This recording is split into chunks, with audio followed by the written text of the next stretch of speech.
Hey there, Gary Parrish. Welcome back to the CBS Sports Eye on College Basketball Podcast, where we sometimes discuss camel fighting, dodo birds, leaky black. Kyle Boone is here with me. If you're watching on YouTube, you know what to do to that like button. Shouts to Brandon Davies. And if you haven't yet subscribed to the CBS Sports College Basketball YouTube channel, please also do that while you're here. Let's get into it. On Saturday, 8 teams punched tickets to the Sweet 16 of the 2025 NCAA tournament. And one of them, believe it or not, it's John Calipari's Arkansas Razorbacks. Final score, Arkansas 75, St. John's 66. It happened in Providence.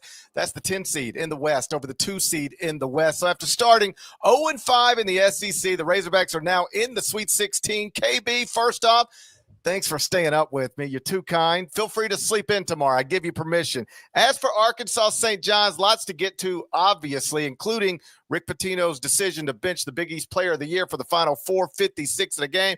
But let me just start by asking you how surprised you are that John Calipari just got Arkansas to the second weekend of the NCAA tournament, given the way much of this season has gone for he and his program. Yeah, shoot. Well, good morning, GP. Good evening. Good night, whatever it is. Man, yeah. I mean, if you had asked me about Arkansas potentially even making the NCAA tournament 2 months ago, I think we all would have probably said, no, that's not going to happen. So, they started 0-5 in SEC play, as you mentioned. They lose Boogie Fland, who at the time was, projected lottery pick, expected to miss the rest of the season, the regular season at least, and potentially the rest of the season. And they rally. They end up rallying, go into Rupp Arena, Calipari's old stomping grounds, end up 10-5 to close the season since going into Rupp Arena and beating Kentucky. And this was just another notch in the belt for Calipari and for Arkansas that it's just really impressive. I mean, you just have to tip your cap to the Arkansas Razorbacks because I did not expect them to be at this spot in the Sweet 16 in the NCAA tournament. I certainly did not expect them to be at this spot in the NCAA tournament, beating preseason number 1 Kansas and beating a number 2 seeded St. John's team coached by Rick Pitino that won 31 games and was one of the best defensive teams all season. So, I watched a little bit of CBS Sports Network tonight. I saw you had a Razorbacks hat on. I want you to explain yourself, first of all, GP, but also, I think it's a cool moment for Arkansas. It's a great moment for Calipari, who's had some real struggles in the NCAA tournament the last few years under Kentucky, and a little bit of a rejuvenation period for him and for Arkansas in his first year now. To explain the Razorback head, our producer, Amy Salmonson, our Emmy Award-winning producer, Amy Salmonson, sent me a clip from a pregame show the other day where I think they had a live Ram in studio. Seth Davis maybe had a live Ram. I saw this, yes. And so I was like, I would like to request a live Razorback if it's in the budget. I wouldn't mind having. I was just trying to think of the most ridiculous thing you could have in a television studio, and Razorback popped into my head, right? The one with slobber. So that was the end of that conversation. That was a couple of days ago. And tonight, I didn't know it was coming, but Chris Walker's on the other side of the desk, and they had a Razorback head.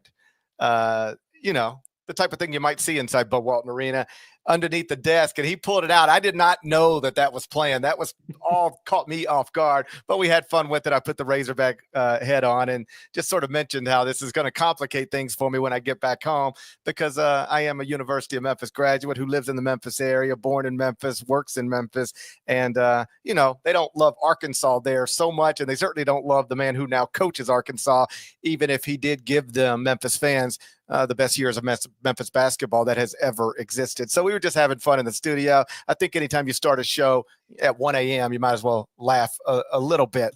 As for the game, it wasn't the prettiest game in the world. Teams combined to shoot 4 of 41 from 3. That's 9.8%. But John Calipari said afterward, and I've heard him say this before, he'll take ugly wins over pretty losses. Just happy to move on. And it should be noted that, they move on without their leading scorer. He's been sidelined with an injury.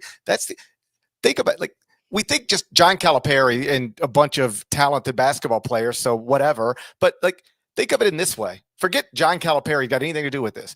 A 10 seed that started 0-5 in its league and is missing its leading scorer is on its way to the Sweet 16. And the way they got there is by beating a St. John's team that won the outright Big East title for the first time since '85, Big East tournament for the first time in 25 years, and had won 31 games and was a 2 seed and coached by one of the all-time greats, Rick Pitino. Yep. That's who this 10 seed that started 0-5 in its league and was missing its leading scorer just accomplished.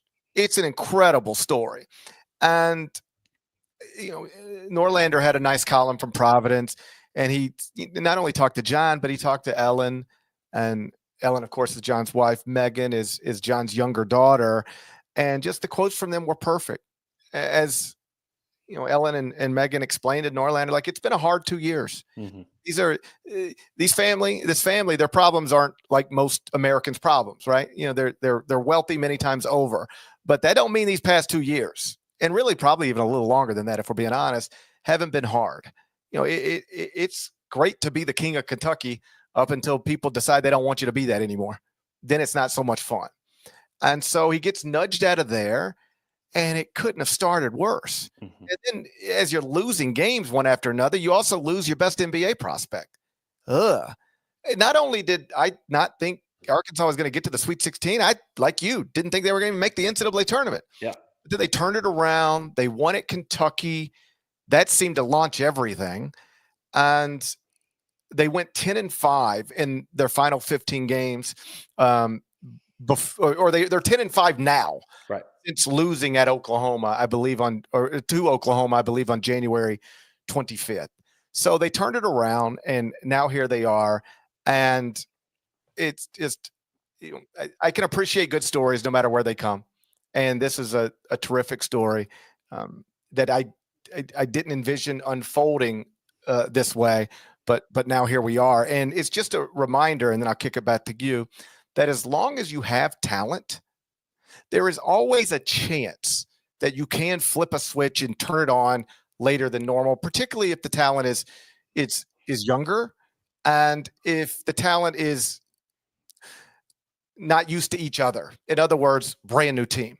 It's pretty clear at this point. It just took a while for Arkansas to figure out what it was. And that's a hard league, by the way, to figure out who you are when you're already starting, 0-5. Like, how are you going to catch up and get your feet back underneath you? But this was a team, don't ever forget, that had one of the most expensive rosters in the sport, that was ranked 16th in the preseason AP poll. 16th.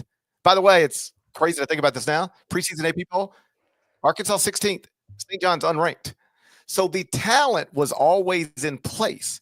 We didn't just decide because John Calipari is coaching Arkansas, he should be top 20 in the preseason. It was like, look at that roster. That looks like a good roster. And it took them longer than I'm sure anybody would have hoped in Fayetteville, but they got there.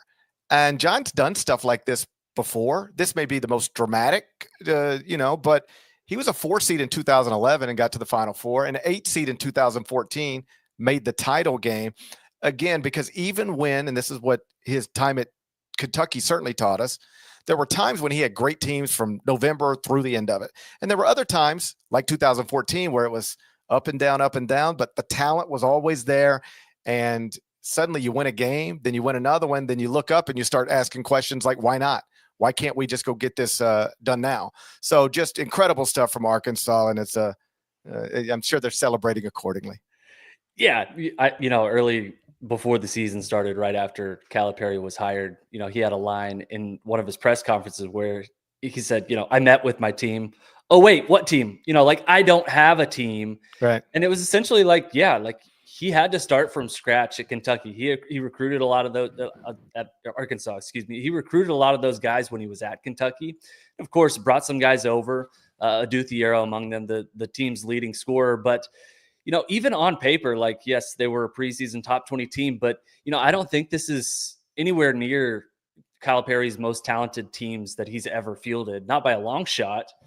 They've got some good guys on this team. Thiero is really good. Fland is really good, but they got 6 points out of Fland today. He gave them some good minutes, but he wasn't, the star, the guy who led them past St. John's. And the headwinds that they had to overcome in this game, St. John's 28 offensive rebounds. Any team that's getting 28 offensive rebounds is, missing a lot of shots probably, but also probably winning the game as well. So, St. John's shot 2 of 22 from 3-point range. That certainly helped Arkansas. But just, the depth of this team and the balanced contributions they got from DJ Wagner and Trevon Brazile, John L. Davis, Carter Knox. I mean, like from top to bottom, it was a team performance, and it was really impressive, I think, what Arkansas was able to accomplish today. I hate that today is Saturday and tomorrow is Sunday, because if tomorrow were a weekday, we would have all of these debate shows on cable television and talk radio to discuss the decision Rick Pitino made late in this game, because it is a perfect thing to throw up in the air and let people debate it back and forth. As you know, and this became perhaps if not the biggest storyline, because I think the biggest storyline is just Arkansas advances, St. John's loses, but certainly a sidebar would be the rotation decision Rick Pitino made with 4:56 left in this game. RJ Lewis, who is the reigning Big East Player of the Year, went to the bench with 4:56 left. He was 3 of 17 from the field at that point, and he never came back into the game. Mm-hmm. It was 64-62 when he left. Arkansas was up by 2. And then Arkansas outscored St. John's 11-4 the rest of the way.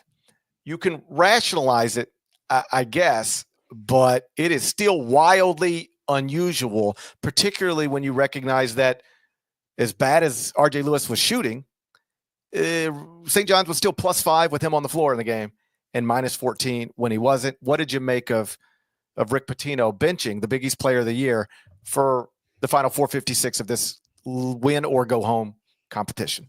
Yeah, certainly in the moment it was puzzling. Definitely a surprise. St. John's really struggled in this game. I think I want to emphasize to shoot the basketball. Their offense was abysmal, and that has kind of been the theme of this season, kind of the weak point of this St. John's team. They've been great on defense all season. They've been great at crashing the offensive glass. The offense has been I think if you wanted to point to like why they wouldn't make the Final Four, that's probably the reason why. And RJ Lewis has been kind of the stopgap for that, right? Like he's been the guy who has been able to get them buckets in crucial times, playing in the half court. He really struggled today, and basically Pitino put him to the bench with 4:56 remaining. Decided to sit Lewis down. He was 3 of 17, as you mentioned, when he went to the bench. And in the moment, you're thinking, man, this is like the only scoring punch that St. John's has. Why would you sit him? And I think it seemed silly. In fact, I think it maybe seems a little bit silly now. But after the game, basically, Pitino explained, like, hey, look, I just wanted to play some other guys. I played him 30 minutes. I felt like that was enough. And as you heard him explain, I think you could kind of, and tell me if you think I'm wrong, GP, but I think it was kind of reading between the lines of like, I didn't really like how the offense was being executed with him in the game. I thought he was being too assertive and maybe not passing the ball enough. The ball was stagnating with him on the floor, and they wanted to just get a different look. And so, yeah, I'm not sure I think that's the right decision, but that's the decision that Hall of Fame coach Rick Pitino made. And yeah, it's tough to disagree with that. The press conference was strange because Rick was asked about it, and rather than just answer the question directly, he acted like the question was somehow out of line, which it wasn't. You want to know the truth about the question? It should have been the first question. I think it was the second in the press conference. We carried it live on CBS Sports Network. Not only was the question appropriate, it was probably the biggest question that needed to be asked of the St. John's coach in that moment. Why did you take the Big East Player of the Year out of the game with 5 minutes left in a one-possession game? The only thing Rick actually said to try to explain it was that he was 3 of 17 from the field. Mm-hmm. And here's the problem with that answer. I do not think it's because he was 3 of 17 from the field. No. I don't know coaches who pull out stars over missed shots too often. It's really not a thing. Not every, I don't want to paint with a broad brush, but most coaches I talk to, they want their stars. If their stars are scorers, they want their stars scoring. They want their stars taking shots. You know, they prefer it to be 17 of 17, but if it's 3 of 17, they still want that guy on the court. So we discussed it in studio before the press conference, after the press conference, and I thought Rick's explanation was you had to really read between the lines because I don't think it's 3 of 17. And he was subsequently asked a question about RJ, and it was like a put it on a tee. I just want you to say nice things about RJ Lewis. Mm-hmm. And he really just started talking about other guys. It was like if I were being interviewed and somebody said to me, hey, what's it like working with Matt Norlander? He just seems like the best. And how is he? And I'll say, I tell you what, it's really awesome working with Kyle Boone. And man, David Cobb, he's amazing. And I've ever told you about Marcus Nelson. He's one of our editors. And I just talk about everybody else that I work with and noticeably leave out the one person I was actually asked about, who I just benched for 5 minutes at the end of a game. You had to read between it. He just decided he was frustrated with effort, focus, all sorts of that kind of stuff, and just decided, you know what? I've been begging you this entire game. I've been begging you for 35 basketball minutes to give me something different than what you've given me, and you're not. I mean, there was this one moment where Zuby Ejiofor actually has RJ Lewis, like the way you would put your arms on somebody if you were like, hey, wake up, man. Like he actually did the wake up man thing with them. So I think Rick just got frustrated and said, you know what, man, you ain't got it. And you don't seem willing to want to give it to me. So just come sit over here and we'll try to do this without you. You can justify it like that. And in studio tonight, Roy Hibbert, the former Georgetown All-American, 2-time NBA All-Star, said that he understood it. Like if that guy's not going to give you what everybody else is giving you and what you expect and want, then he can that's a teaching moment. Kyle Neptune, the former Villanova coach, was in studio with us tonight. He was awesome. Yeah. He also said he sort of understood it. Rick was making a point. I'm gonna advance without you or go down without you, but I'm not going to let you continue to do this anymore. I'm paraphrasing. I'm not quoting Kyle, but that was the sentiment. Kyle seemed to understand it. I'll be clear. I am not Rick Pitino. I'm not a basketball coach. I'm a bald podcaster. All right. I would never get into a debate with Rick Pitino about how to guard ball screens or about just about anything in basketball. It would seem ridiculous. That is one of the greatest basketball minds of all time. And I mostly just rank basketball teams every morning and then talk all day. All right. That said, I think it's fair to wonder about this, to question this. And this is the way I sort of flipped it around on Kyle and Roy in studio was, if you want to try to justify this, then tell me the other time you can remember it happening. This is not a normal thing. All right. The NBA playoffs will start soon. There will be, I guess, 20 teams in it to start in the postseason. You can watch every elimination game in the NBA playoffs from the moment they start until the NBA finals are over. Seriously, take me up on this. Every elimination game, I'm trying to make it apples to apples with an NCAA tournament. So it'd have to be if you don't win this game, your season is over. Find every game that happens in the NBA playoffs, and those are the set of circumstances. And then try to find me an example of any coach putting his best player on the bench for the final 5 minutes of a one-possession game unless that player is injured, tired, or in foul trouble. You ready for this? It will not happen. Steph Curry can be 1 of 50, and he will be on the court in those final 5 minutes. And that's the most obvious way to question a Hall of Fame coach who in many ways should be above being questioned. Like, nobody else does this. I can't even really remember too many examples of other people doing this. And I guess it'd be fine if it worked out. But when it doesn't, when you get outscored 11-4 the rest of the way after you take out the Big East Player of the Year, and when you could focus on the bad shooting numbers but ignore the +5 when he was on the court and the -14 when he wasn't, I think this is maybe the most reasonable place to question a coach of his caliber.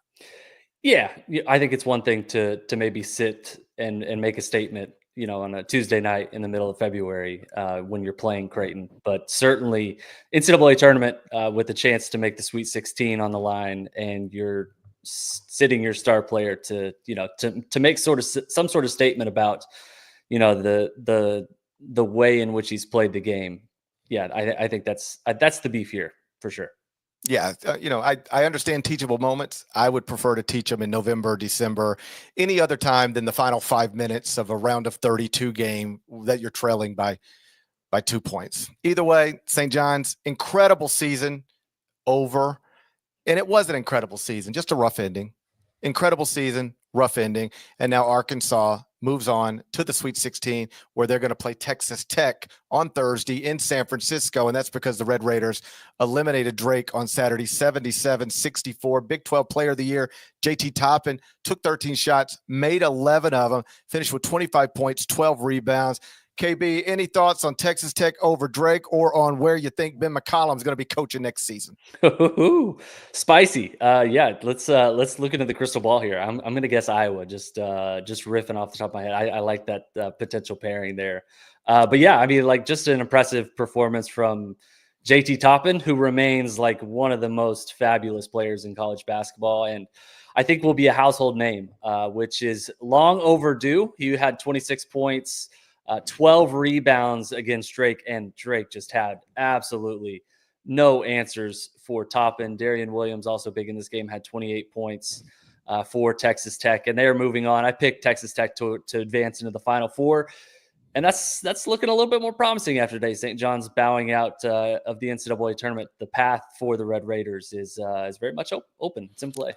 And just while we're talking about a Big 12 team, it should be noted, the Big 12 is now 9-1 in this tournament. Yeah. And the only Big 12 team to be eliminated so far is the blue blood of the conference, the Kansas Jayhawks. Weird fact. As for Ben, obviously he's a candidate at Iowa. He was asked about it after the game multiple times. Just sort of said, he wasn't interested in discussing any of that type of stuff right now, but he'll have some big decisions to make in the coming days rather. Next up, we're going to go to the Midwest region, where one of the NCAA tournament's greatest streaks is no longer an active streak. We'll talk Houston, Gonzaga. We'll do that next, but first, let's get a word from our partners. Guys, can you feel it? Legends were born here. History was made here. These are hallowed grounds. Hallowed grounds? The NCIS squad room? Well, I wasn't talking about that, but I was talking about Augusta National. All right. It's finally time for the Masters. I hear it's a tradition unlike any other. Final score, Houston 81, Gonzaga 76. Caliph Battle launched a potential game-tying three in the final seconds. It was blocked. Houston sank a couple free throws, put things away. So now the Cougars are in the Sweet 16 for the sixth straight season, and Gonzaga's streak of 9 straight Sweet 16 appearances is over. That was a fun game. Houston seemed like it was in control for much of it, but then suddenly you look up and the Zags had a shot. Yeah, that was really impressive. Kind of last-ditch effort from Gonzaga. Houston ends up winning this one, but it looked like it was very much in peril. They were up 14 points in the second half, and the Zags stormed all the way back, actually cut it to 1 point in the final minute. But Houston just had a little bit more. They had a few defensive stops down the stretch, made some clutch free throws. LJ Cryer was big, had 30 points, and end up escaping this one. But yeah, Houston nearly gave this one away. It was an impressive late run from the Zags, but too little too late. Houston moves on. Yeah, just some interesting statistical stuff. The Zags shot 50% from the field, which is obviously awesome against Houston, but they still lost the game, even though Houston was a little lower than that at 47%. So the question is, how did Houston win with a lower field goal percentage, while also, by the way, getting beat at the three-point line? And the answer is offensive rebounds and turnovers. Houston had 13 offensive rebounds. Gonzaga only had 5. Houston only had 7 turnovers. Gonzaga had 11. That's how Houston ended up getting 10 more field goal attempts and 5 more free throw attempts in the game than Gonzaga. And when you get so many more opportunities than your opponent, it's just a math thing. You don't have to be as efficient as you otherwise would be to win. So Houston just continues to operate at the tip top of the sport. Again, 6 straight Sweet 16s for Kelvin Sampson's program. And as I had mentioned earlier in studio, before they got to the Big 12, people were wondering, like, how are they going to adjust to the Big 12? and they have made the Big 12 look like the AAC. Yeah. Obviously, the Big 12 is not the AAC, but Houston is making it look like the AAC.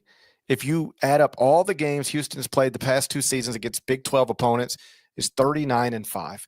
39-5 against Big 12 opponents the past 2 years, 2 outright conference championships, won the league by 4 games this season, and now in the Sweet 16 once again. Gonzaga, the streak of 9 Sweet 16s is snapped, but like just amazing stuff. And I love that Kelvin in his post-game interview on the court really used a chunk of it to just compliment the coach and man that Mark Few is, the program that Gonzaga has become. And you got to remember, because of where Kelvin once coached, like he was within proximity of that. He knows what that used to look like. And for it to go from where it was in the late 90s, early 2000s to where it is right now is just incredible. They'll be back. This will not be Mark Few's last NCAA tournament, I don't think. And I know he's been to 9 straight Sweet 16s before this year.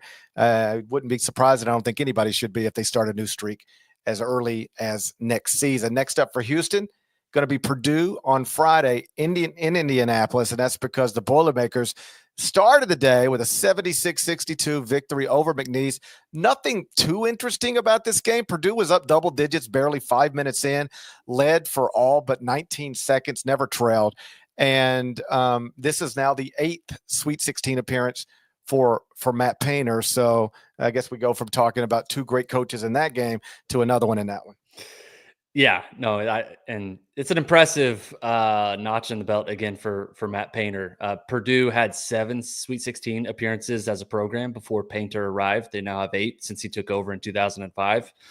And Trey Kaufman-Wren, again, fantastic, 22 and 15, along with 3 assists. Braden Smith, actually kind of quiet in the second half, but set the tone early, had 10 points, 5 assists in this one. And since 2005, since Painter took over, they have been to 8 Sweet 16 appearances. Only 10 teams have more in that span. So Purdue obviously went to the national championship game, lost to UConn last season, operating again, despite losing, a lottery pick in Zach Edey, a 2-time National Player of the Year in Zach Edey, at among the highest level of the sport in college basketball.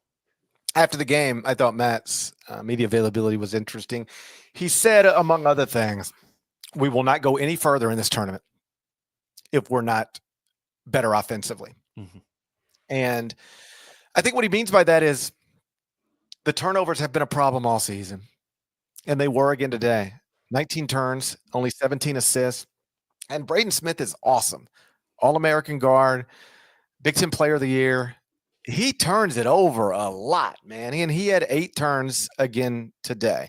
So that's obviously a problem. We just talked about Gonzaga turning it over against Houston and getting beat on the offensive glass by Houston and ending up with 10 more field goal attempts. And then Houston ending up with 10 more field goal attempts than Gonzaga. This is not the type of team you need to be trying to give the ball away to. So they've got to clean that up. If you tell me Braden Smith is turning the ball over like that and Purdue is turning the ball over like that, I'll tell you Houston's going to win this game pretty comfortably, even though it will be played just 65 miles from Purdue's campus.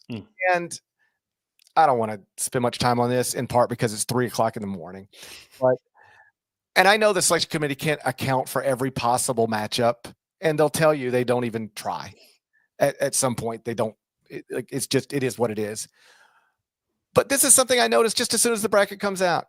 And it's not crazy to think a 1 seed could play a 4 seed in the Sweet 16. In fact, that's the way it's supposed to be.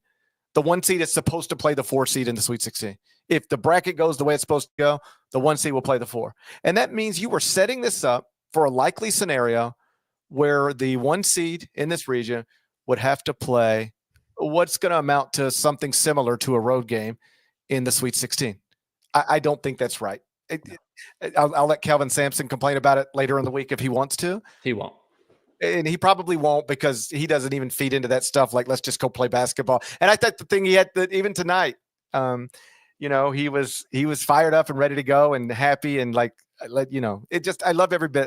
I love the Kelvin Sampson story and everything that he's doing at Houston and has done at Houston, he probably won't complain about it. So let me complain about it on his behalf. Not the biggest deal in the world. Let's not waste another second on it, but I don't think it's right. I don't think it's something that should happen. Next, let's go to the South region. That's where top seed Auburn advanced to the Sweet 16 with a win over Creighton. But before we do that, can we just get another word from our partners? Let's do it.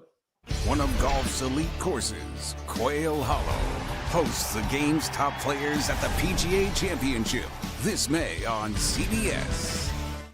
Final score, Auburn 82, Creighton 70. Yes, the number one seed in the South and the number one overall seed in the bracket was trailing at the half. That was a little concerning if you got Auburn winning the national championship in your bracket. But they outscored Creighton 47-33 the rest of the way, and they won the game by 12. KB, are Bruce Pearl's Tigers back to what they were midseason when they were dominating basically everybody, or you're not so sure quite yet? I'm not so sure quite yet. It's been kind of hit or miss, or what we've seen from Auburn here the last couple of weeks, really. But, credit to them. They were able to rally in this one, end up winning comfortably by 12 points. And Tahad Pettiford was great.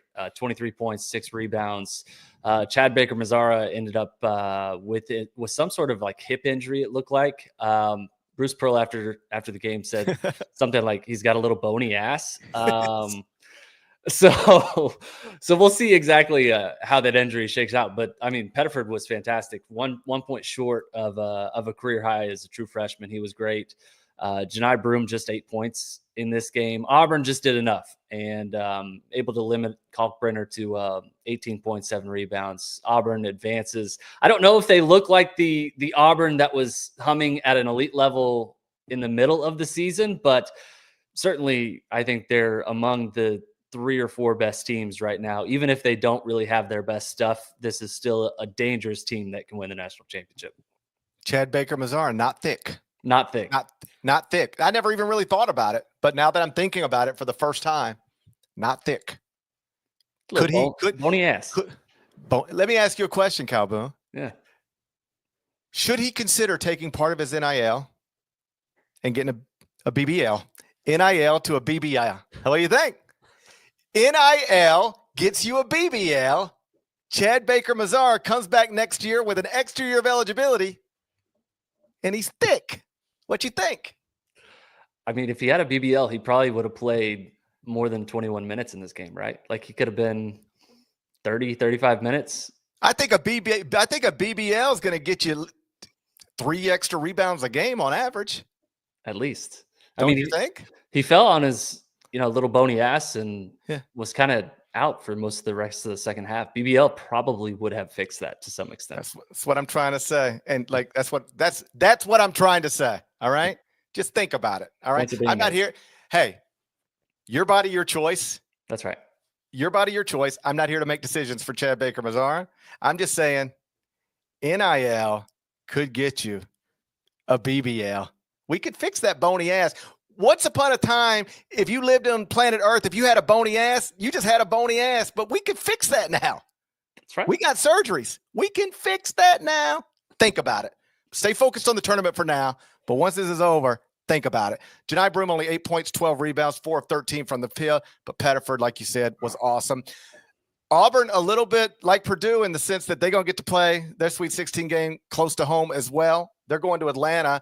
Atlanta is only 110 miles from Auburn. Sometimes people get confused.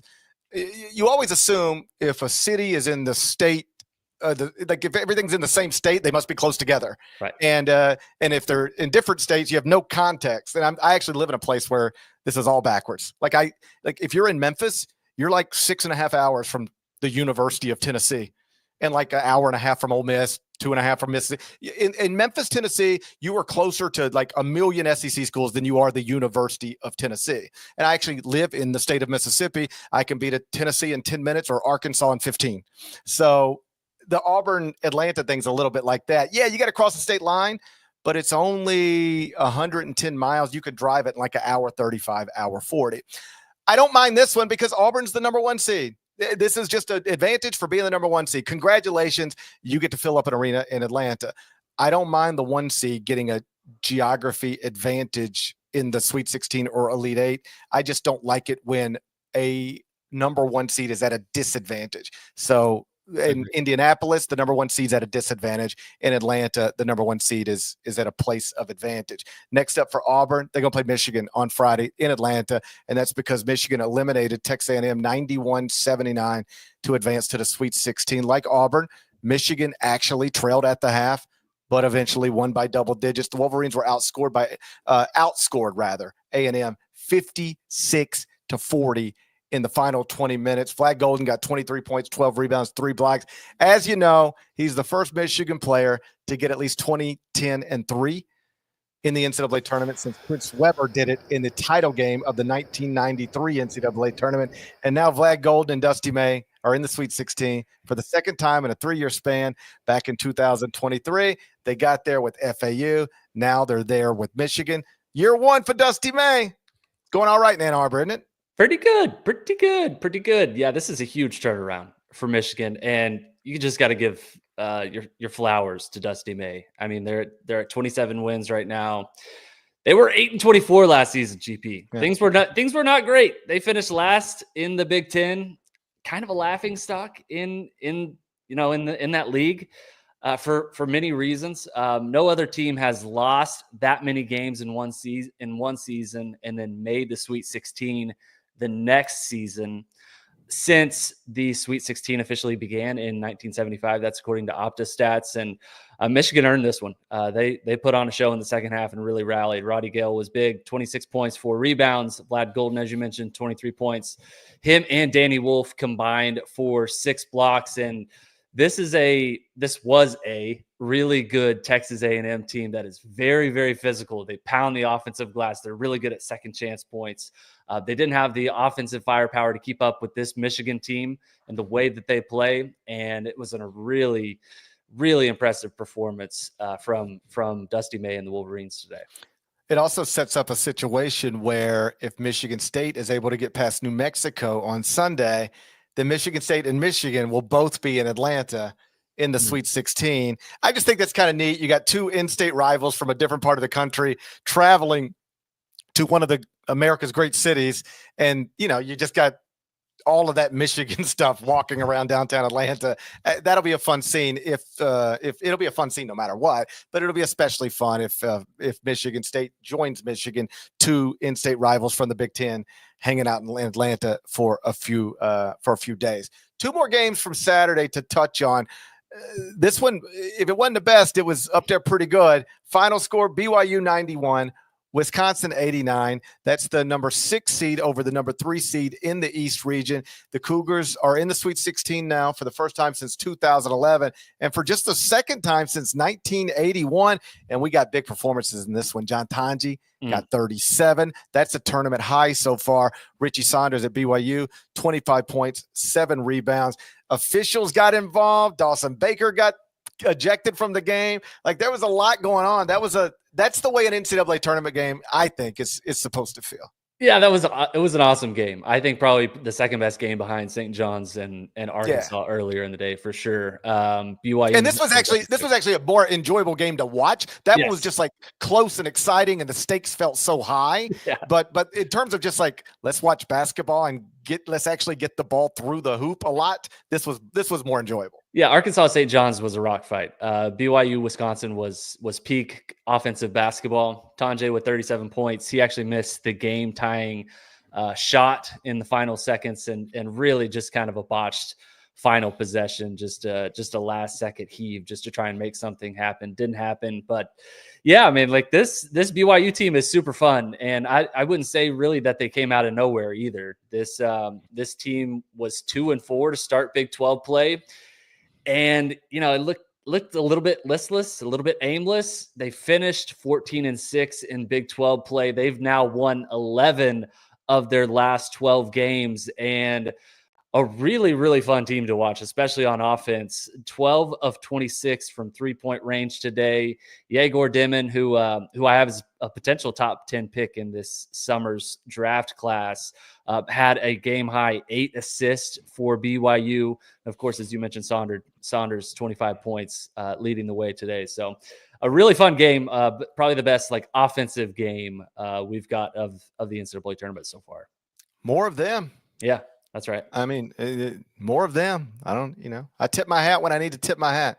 More of them. Absolutely. This was, by the way, Wisconsin losing the first loss for the Big Ten in this NCAA tournament. The league started 10-0, which is the best start for any league in the history of the NCAA tournament.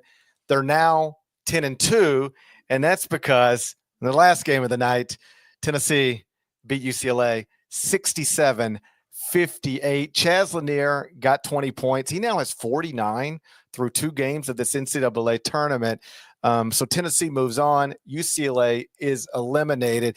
We still don't know who Tennessee will play. These last 2 games that we mentioned, they're waiting for their opponent. BYU will play the winner of Sunday's game between Alabama and St. Mary's. And now Tennessee will play the winner of Sunday's game between Kentucky and Illinois. But what did you make of Tennessee 67, UCLA 58? And I hope you caught Mick Cronin's postgame comments, because they were exactly what you would expect them to be. I did not catch Cronin's postgame. Okay, so I look forward to you briefing me on that. I was actually expecting something to be explosive. So, yeah, I'm looking forward to the debrief there. But, yeah, this was, more rock fight than offensive shootout. This was closer to Arkansas St. John's than BYU Wisconsin. Tennessee just won by bludgeoning the Bruins defensively. UCLA just could not get things going. Zakai Ziegler was big in this one, 15 points, 6 assists. Lanier, as you mentioned, 20 points in this one after 29 points in the first round win for the Vols over Wofford. And yeah, good win for Tennessee. This is kind of an ugly game, but ended up advancing here. I need the debrief on Cronin. I'll just read it to you. I could read this quote and not even tell you who said it, and then I would say, okay, KB, who said that? And you would get it right. All right, here's the quote. Right now, guys, it's 12:40 a.m. and our season just ended. Right now, my biggest concern is how bad the seats are on the Allegiant flight on that terrible plane we're going to have to fly home on tomorrow. I love that he just decided to shit on the plane at the end of the night. Get on the Allegiant flight. He's so mad about this Allegiant flight. And imagine Allegiant, like they're sitting around like, and we're partners with the NCAA. This is going to be good for the brand. And then the UCLA coach just craps on you. And they're tagging Allegiant on Twitter. It's like Mick Cronin said this, tag Allegiant. That's a rough business deal for Allegiant. You think, and I should be clear, I don't even know if it's a business deal. It just whatever. But like, poor Allegiant. I'm Team Delta, so I don't care. But like, poor Allegiant. You're probably not the Allegiant. The Allegiant CEO, whoever that is, goes to bed on Saturday night probably thinking, you know what, life's pretty good. And they're going to wake up on Sunday morning and find out the UCLA basketball coach was very displeased with the terrible, quote, terrible plane we're going to have to fly home on tomorrow. Mick has spent post-game press conferences complaining about the Statue of Liberty and Allegiant Air. It's a fitting in for Cronin. No, this is the way it should be. Don't ever change, Mick. Because here's the truth. On one hand, I know nobody wants to hear anybody, particularly a multimillionaire, complain about a private plane. At its core, that's what this is. A multimillionaire complaining about a private plane home tomorrow. All right. On one hand, nobody wants to hear that. On the other hand, if you've ever gotten on a awful airplane relative to the standards you have established for yourself, it's not great. Especially after a rough weekend, right? Especially after a rough weekend. So I have also been known to complain about things that other people would be like, yo, man, if that was my worst problem, things would be good. So I can appreciate Mick Cronin. He's grumpy. His season's over, and he's got an awful plane ride tomorrow. I at least hope the Wi-Fi works. I at least hope he's downloaded some good movies, or at least season 2 of Severance. Maybe just watch season 2 of Severance on your flight back. And given how far they always are from everything, you could knock out the whole season probably just on the flight home. KB, you tired enough? You ready to go to sleep? I'm so tired. Let's go to bed. I'm actually not ready to go to sleep. Here's the thing. I will not go to sleep right now. The other night after I got done with this 2:30 a.m. podcast, I went to bed at like 7. The last time I looked at the clock was like 6:17. I sat here overlooking Times Square watching the sunrise over Times Square. I'm up now. How about this? I was walking the studio today. My phone rings and it's a 212 number, New York City. And I'm like, who is this? So I answered, hello. And they said, Mr. Parrish? Yes. This is so-and-so from the hotel. I said, yeah, what's up? She said, you've had the do not disturb sign on your door for 3 days. And we're doing a wellness check. They did a wellness check on me today. My hotel did. And you know what I told him? I said, oh, no, I'm fine. I just work till 6 o'clock in the morning now. And I sleep till noon. And then it takes me 20 minutes to get my head together. And so I just don't leave my room until it's time to go back to work at 4 o'clock. So I just keep the sign on the door all day. But my hotel was concerned I might be dead. That's where we're at. Oh, it's March, baby.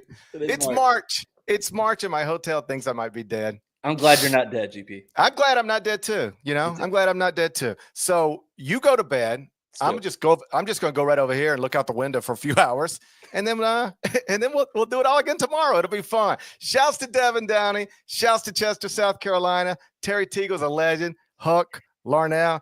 Thank you guys once again for watching, listening to the Eye on College Basketball podcast. And for those of you who are really here live at 3:20 in the morning, and I'm looking at you, that's incredible. Like I'll never take that for granted that there's this many people hanging out with us this late at night. I know the overwhelming majority of people who consume this are going to get it when they wake up on Sunday morning. You can sneak an AirPod in and listen to it at church. That's what I would do.